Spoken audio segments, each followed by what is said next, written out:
નમસ્કાર મારા વાલા ગુજરાતી મિત્રો.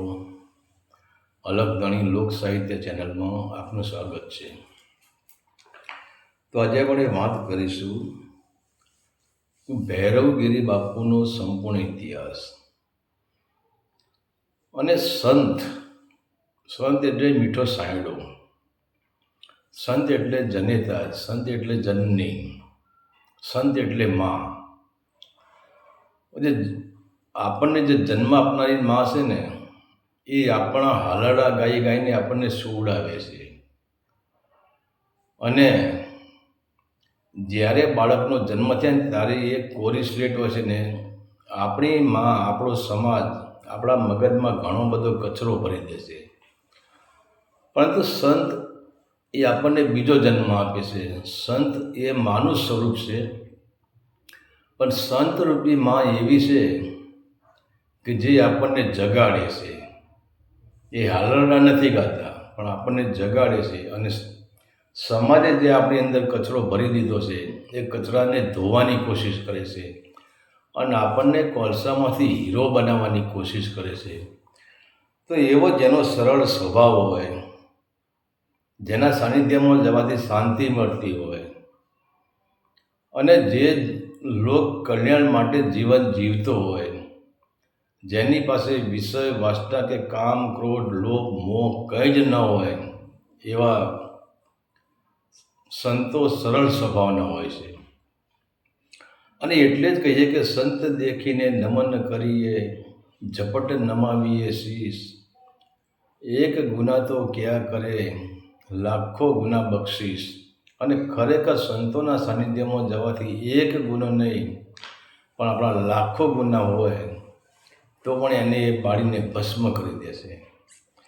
તો એવા એક આજે આપણે જોગેડની વાત કરવી છે કે મૂળ તો રાજપૂત સમાજના પરમાર શાખાના એ દીકરા હતા.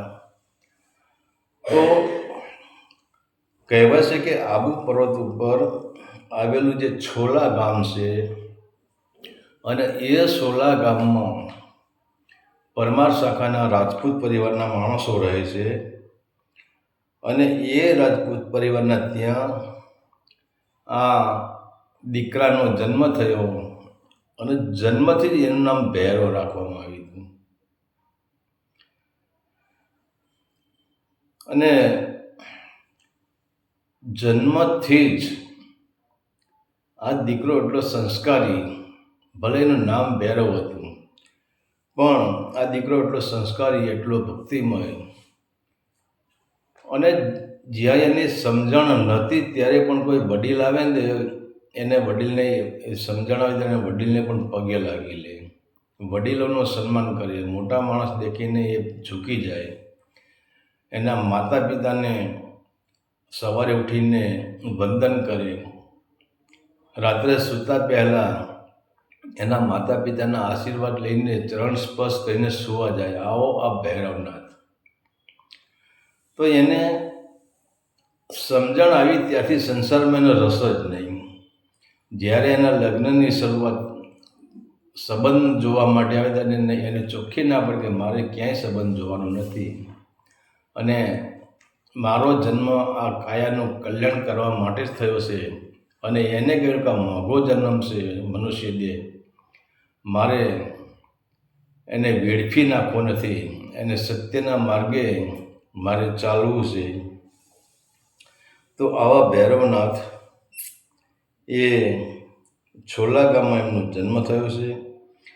અને ક્યાંય પણ ભજન હોય, છોલા ગામની આજુબાજુમાં ક્યાંય પણ ભજન હોય, ક્યાંય પણ સાધુ સંતો આવ્યા હોય, ક્યાંય જોગીડા આવ્યા હોય, અને આ ભૈરવને ખબર પડે કે અહીંયા સંતો આવ્યા છે, અહીંયા ભજન છે, અહીંયા કોઈ જોગીડા આવ્યા છે, અહીંયા કોઈ સાધુડા આવ્યા છે, તો ઘરે ખાવા પણ ન રહે, ઘરે પૂછવા પણ ન રહે, અને એમની સેવા કરવા માટે નીકળી જાય. તો સાધુ સંતોની સેવા કરે છે. અને જ્યારે મોટા થાય છે ત્યારે એમને વધારેમાં વધારે જો લક્ષ્ય હોય, અને આમે ખરેખર જો રાજપૂતોના જે ઈષ્ટદેવ છે નીલકંઠ મહાદેવ છે. અને એટલે કહેવાય છે કે આ ભૈરવને નીલકંઠ મહાદેવ પ્રત્યે બહુ પ્રેમ.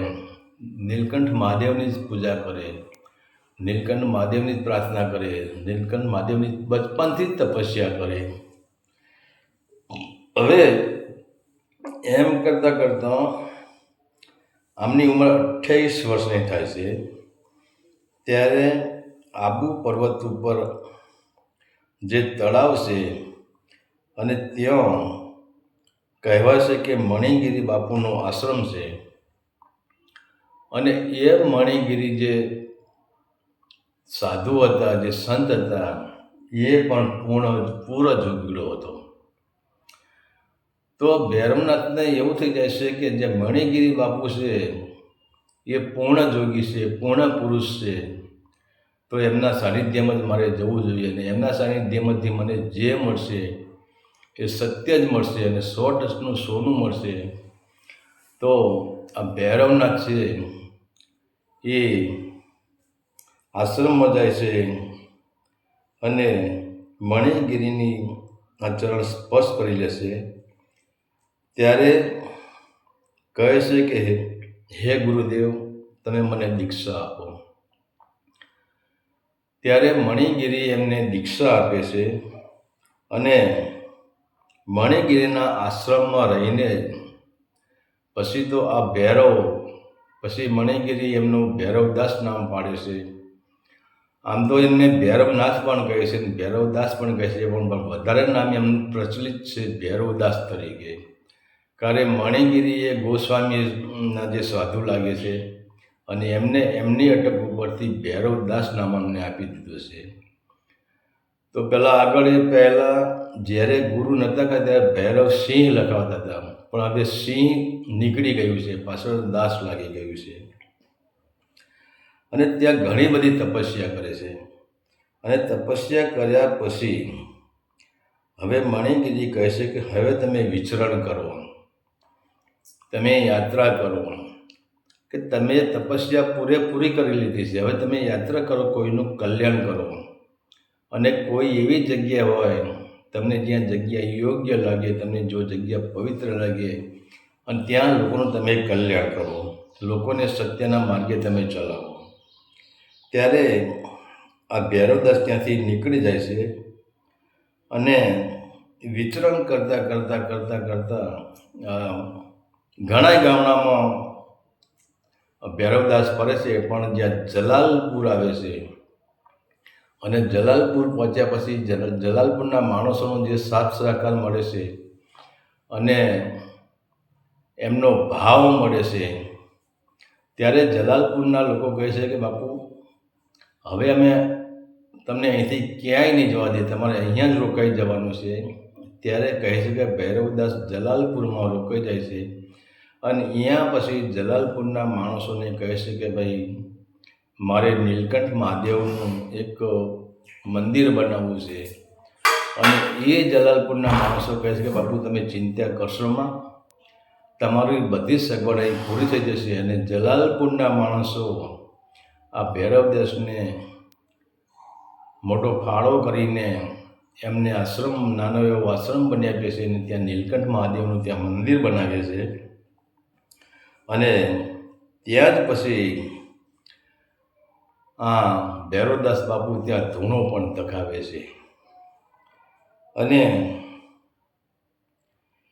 એ સ્થાનમાં ત્યાં રહે છે. તો કહેવાય છે કે એક વખત એવું બને છે કે આ સંત જ્યારે આ નીલકંઠ મહાદેવનું મંદિર તૈયાર થઈ જાય છે ત્યારે આ ભૈરવદાસ કહે છે કે આપણે સંત મેળાવડો રાખવો છે. એની પ્રાણ પ્રતિષ્ઠા કરવા માટે સંત મેળાવડો રાખે છે. અને સંત મેળાવડામાં પણ કેવો સંત મેળાવડો, કોઈ પણ સાધુ સંત, કોઈ જોગી, કોઈ તપસ્વી, કોઈ સાધુ બાકી ન રહી જવું જોઈએ.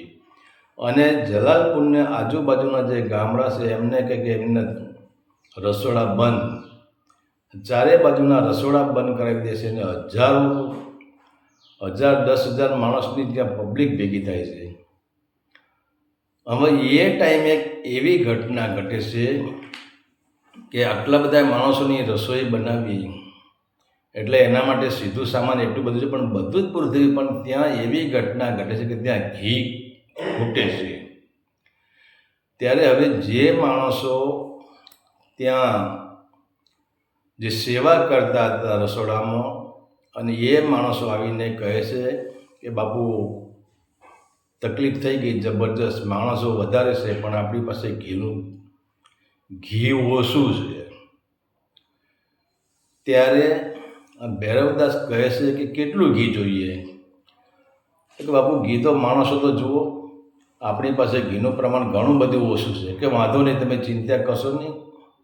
હવે એ ટાઈમે જે ભૈરવદાસ બાપુની જે આશ્રમ હતો, એમની કુટિયા હતી, એની સામે જે કિયારી હતી, એમની સામે જે કુઈ હતી, અને એ કિયારીમાંથી પાણી ખેંચીને આ લોકો જગ્યામાં વાપરતા હતા.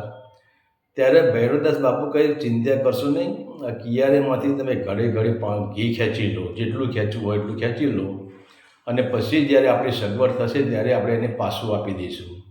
અત્યારે ઉસીનું ઘી લઈ લો તમે.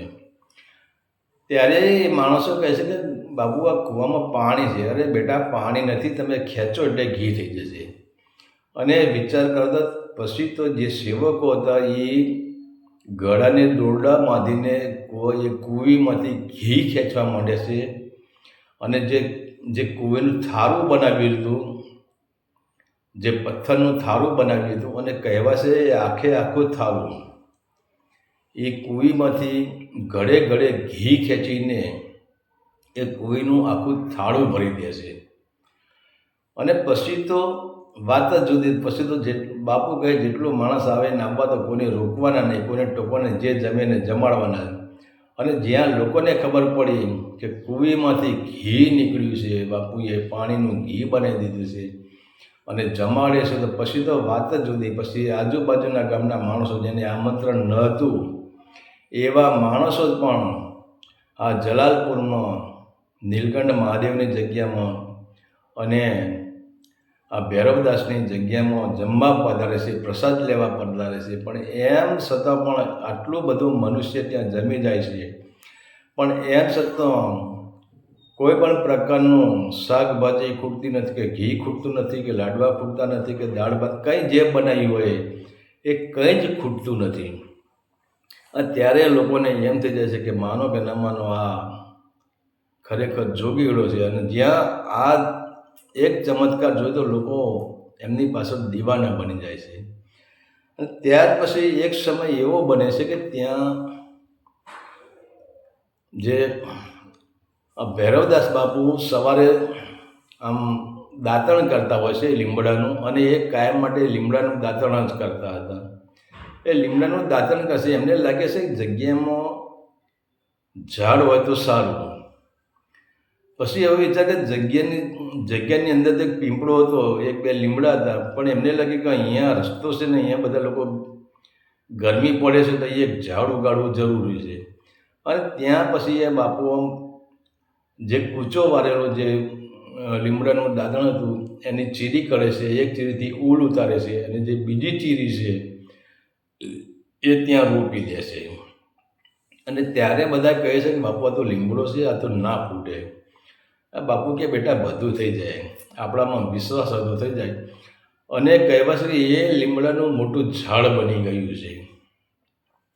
પણ હવે આ લીમડામાં એક વખત એવી ઘટના ઘટે છે કે ત્યાંથી જે હાથીવાળા જે સાધુઓ આવે છે એ સાધુઓ હાથી લઈને નીકળે છે, અને રસ્તા પર લીમડો હતો. એટલે લીમડાનું જે હાથી છે ને, હાથી એની સૂંઢથી એ લીમડાની ડાળ ભાગે છે. અને જ્યાં લીમડાની ડાળ ભાગે છે ત્યાં એવું કહેવાય છે કે લીમડાના અંદરથી લોહીના ફુવારા ઉડ્યા છે, અને હાથીને ઝાડા થઈ ગયા છે.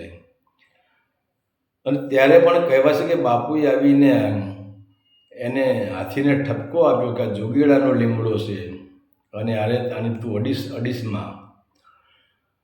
તો આજે પણ કહેવાય છે કે આજે પણ એ લીમડો મોજૂદ છે જલાલપુરમાં.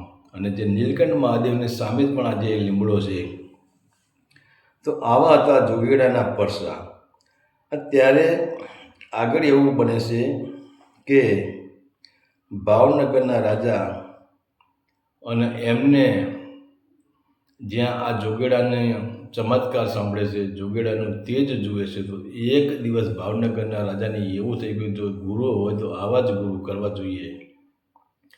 અને પછી તો ભાવનગરના રાજા જ્યારે જલાલપુર આવે છે, ને જલાલપુર આવીને આ ભૈરવગીરીના ચરણોમાં પડી જાય છે અને કહે છે કે તમે મને કંઠી બાંધો, તમે મને દીક્ષા આપો, મને તમારો સેવક બનાવી લો. ત્યારે હવે ભૈરવદાસે એ જામનગરના મહારાજાને કંઠી બાંધે છે, પોતાના સેવક બનાવે છે. અને પછી તો જામનગરના મહારાજા એટલે કે દર પૂનમે એમને ઈચ્છા થઈ જાય, દર રવિવારે ઈચ્છા થઈ જાય ત્યારે આ ગુરુ મહારાજના દર્શન કરવા આવે છે. અને બીજા નંબરે ભાવનગરના નરેશને કોઈ પણ કાર્ય, નવું કાર્ય કરવાનું હોય તો પોતે કોઈ દિવસ નિર્ણય લેતા નથી. એક દિવસ એમને પોતે નિર્ણય લીધો તો એમાં એમની હાર થઈ હતી, પરંતુ પછી નક્કી કર્યું ગુરુજી કહે એ જ કરવાનું. તો ભૈરવદાસને પૂછીને જે કર્મ કરવાનું, જે કાર્ય કરવાનું એ જ કરે છે અને એમાં એમને 100% સફળતા મળે છે. પણ અહીંયા એક દિવસ એવું બને છે કે જે ભાવનગરના નરેશ હતા એમના બા, એમને લખવાની, આખા શરીરે લખવાની અસર પડી ગઈ હોય છે. અને આ ભાવનગરના જે નરેશ છે એ એમને બા કહે છે કે આજે મારે પણ ત્યાં આવવું છે. તો ભાવનગરના નરેશ એ જે એમનો રથ હોય છે એ રથમાં બાને બેસાડીને ત્યાં જલાલપુર આવે છે. અને જલાલપુર આવીને એ પોતે એકલા જ આશ્રમમાં આવે છે. બાને તો બહાર જ ઊભા રાખે છે, રથમાં જ બેસાડી રાખે છે. અને જ્યારે ભાવનગરના નરેશ આવે છે ત્યારે આ ભૈરવદાસ કહે કે રાજન, તમે આવીને બાને કેમ બહાર બેસાડી રાખ્યા, બાને અંદર લાવો. ત્યારે ભાવનગરના નરેશ કહે કે ગુરુજી, બાને લખવાની અસર પડી ગઈ છે અને એ હાલી શકતા નથી, એમનો હાથ પણ હાલી શકતો નથી, તો અંદર કેવી રીતે આવે? આ તો અન્ય મારા માણસો સાથે, મેં એમને સિપાહીઓ સાથે મેં એમને મારા રથમાં બેસાડીને અહીં તમારો આશ્રમ બતાવવા લાવ્યો છું, પણ અહીં સુધી તો નહીં જ આવી શકે. ત્યારે ભૈરવદાસ કહે છે કે તમે ગમે તે કરો પણ બાને અહીં લાવો. અને ત્યારે પછી કહેવાય છે કે આશ્રમના જે માણસો હતા એ બધા એ બાને પકડીને આશ્રમમાં લાવે છે અને ત્યાં એક આસન ઉપર બાને બેસાડે છે. ત્યારે આ ભૈરવદાસ એક સેવકને કહે છે કે બાને પ્રસાદી આપો. એટલે પ્રસાદીમાં કંઈ નહોતું, પ્રસાદીમાં ફક્ત ચા જ હતો. પણ ત્યારે કહે છે કે ત્રાંબાની જે તાંસળી હોય એ ત્રાંબાની તાંસળીમાં ભૈરવદાસ પોતે ચા કાઢે છે અને કહે છે કે બાને ચા આપો. ત્યારે ભાવનગર નરેશ કહે છે કે ગુરુજી, આ બાના હાથમાં તમે ચા આપો છો, બાનો હાથ આમ ધરુજે છે તો તાંસળી પણ પડી જશે અને ચા પણ ઢોળી જશે, એ ચા નહીં પી શકે. ત્યારે ભૈરવદાસ કહે છે કે તમે શાંતિથી બેસો, મને મારું કાર્ય કરવા દો. અને જ્યાં બાના હાથમાં ચા આપે છે ત્યાં બા ચાની તાંસળી પકડે છે. ધીરે ધીરે આમ તાંસળી હલે છે તો ખરી, પણ ધીરે ધીરે ઓછી તાંસળી હલે છે. અને ધીરે ધીરે બા છે એ ચાની તાંસળી ધીરે ધીરે પોતાના મુખ પાસે લઈ જાય છે.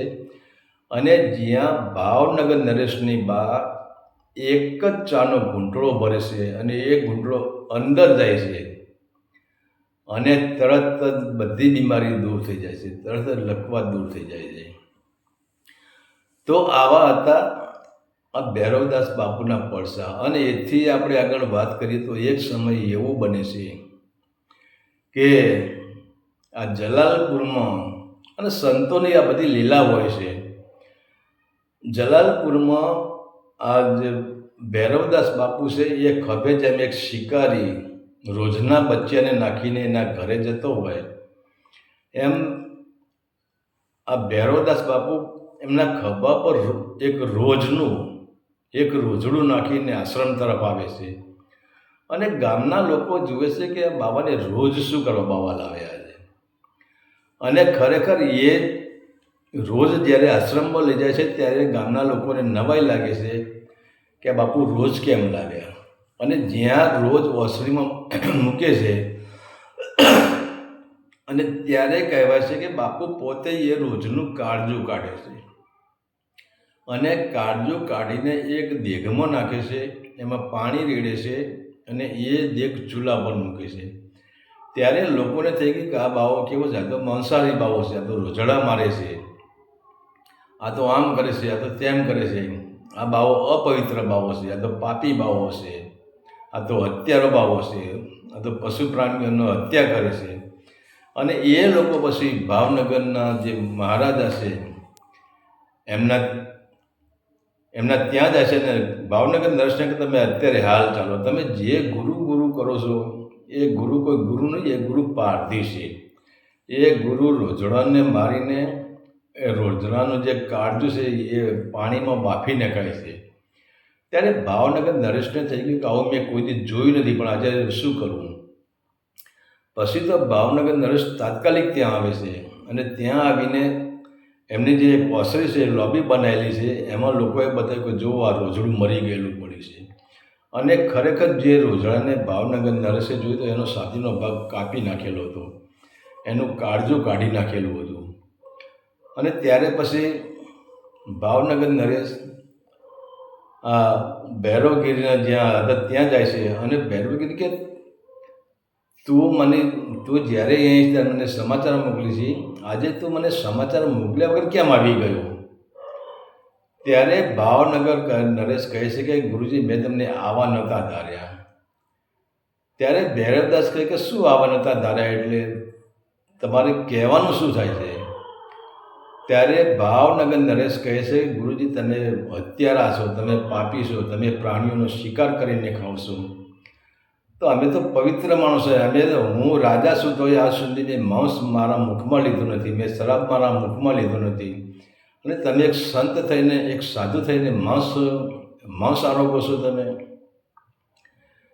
ત્યારે આ ભૈરવદાસ ખડાડાવું હસવા માંડે છે. ત્યારે ભાવનગર નરેશ કહે કે ગુરુજી તમે શું હસો છો, તમારા કર્મ અવરાશે એમ છતાં તમને હસવું આવે છે. ત્યારે ભૈરવદાસ કહે છે કે હે ભાવનગર નરેશ, એ રોજડું આરામ કરે છે, તું જોતો ખરો. ત્યારે ભાવનગર નરેશ કહે કે શું આરામ કરે છે, એ રોજડું મરી ગયેલું છે અને મેં જોયેલું છે કે એનો છાતીનો ભાગ છે તમે કાપી નાખ્યો છે, એના છાતીના ભાગમાં તો મોટો હોલ પડ્યો છે, એમાં મેં જોયું કે એના અંદર એના કાળજું જ નથી. અરે કે ગાંડા એવું ન હોય, તું જરા તારે જોવામાં તારી તકલીફ હશે, તું શાંતિથી જો, હાલ હું તારી હાથે આવું. અને જ્યાં ભૈરવદાસ અને ભાવનગરના જે મહારાજા અને એમના હાથે જે માણસો આવે છે એ બધા માણસો જે ત્યાં જાય છે અને ત્યાં જઈને જુએ છે તો ભૈરવદાસ કહે આની સાથેમાં કેમ એ હોલ પાડ્યો છે બતાવો. ત્યારે રાજા કહે છે કે મેં જોયું ત્યારે છાતીમાં હોલ હતો. અરે કે મહારાજા તમારી આંખો ઉપર નંબર લાગી ગયા છે, તમને જોવામાં તમે ભૂલ કરી છે. ત્યારે ભાવનગર રાજા પણ આ તો મરી ગયેલું તમે લાયા છો ને. અરે કે તને શું વાત કરું બેટા. પછી બેટા કહે છે બેટા તને શું વાત કરું, આ મરી ગયેલું ને સજીવન છે પણ થોડો આરામ અહીં કરવા માટે સૂઈ ગયું છે. અને ત્યારે તો આ ભૈરવદાસ રોજડાને કહે છે કે બેટા ઉઠ હવે અને તું જંગલમાં વહી જા, અને જ્યાં એનો પગ અડાડે છે ત્યાં એ રોજડું ઊભું થઈ જાય છે અને સીધું જંગલમાં હાલી નીકળે છે. ત્યારે પણ ભાવનગર નરેશને હજુ એવું છે કે તમે આનું કાળજું કાઢીને તમે જે ચૂલા પર દેગ મૂકી છે એ દેગમાં આ રોજનું કાળજું છે.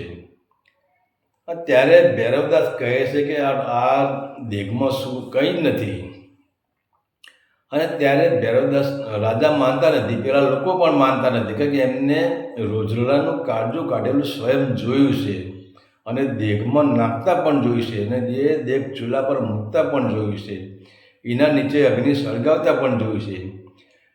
ત્યારે આ ભૈરવદાસ છે એ દેગને પાટું મારે છે જમણા પગથી અને કહે છે કે આના અંદર મહારાજા આના અંદર બટાકા છે, મોટા મોટા બટાકા મેં બાફા માટે મૂક્યા છે, બટાકા જ છે, બીજું કંઈ જ નથી. અને જ્યાં દેગને પાટું મારે છે ત્યાં કહેવાશે કે એ દેગમાંથી પાણી, જે ગરમ પાણી નીકળે છે એની હાથે દેગમાંથી બટાટા પણ રડતા રડતા બહાર જાય છે. અને આમ જોવા જઈએ ને તો આ ભૈરવદાસ બાપુએ તો અસંખ્ય પડસા પૂર્યા છે. પડસાની તો કંઈ વાત જ નહીં.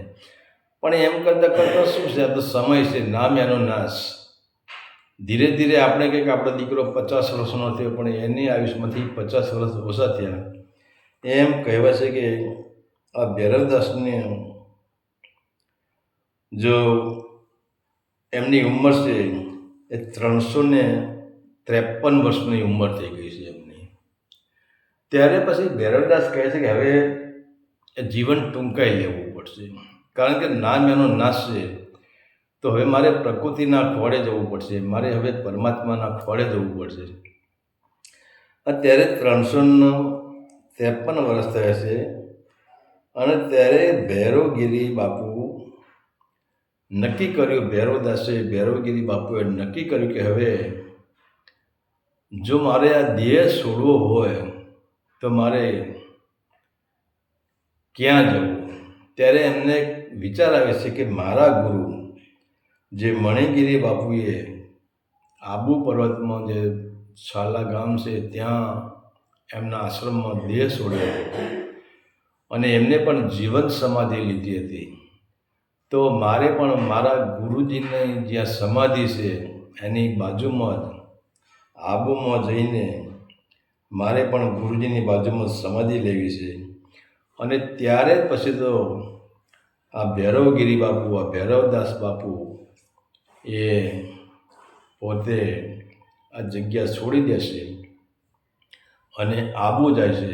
અને આબુ જઈને જ્યાં પોતાના જ ગુરુ મણિગીરી બાપુની જે સમાધિ હતી એની બાજુમાં આજે પણ એમની સમાધિ મોજૂદ છે. અને આજે પણ જ્યાં એમનો આશ્રમ હતો ત્યાં પણ આજે એ લીમડો મોજૂદ છે. અને આજે પણ કહેવાશે કે એ લીમડાની ડાળને કોઈ પણ તોડી શકતું નહોતું. તો આ હતો ભૈરવગીરી બાપુનો સંપૂર્ણ ઇતિહાસ.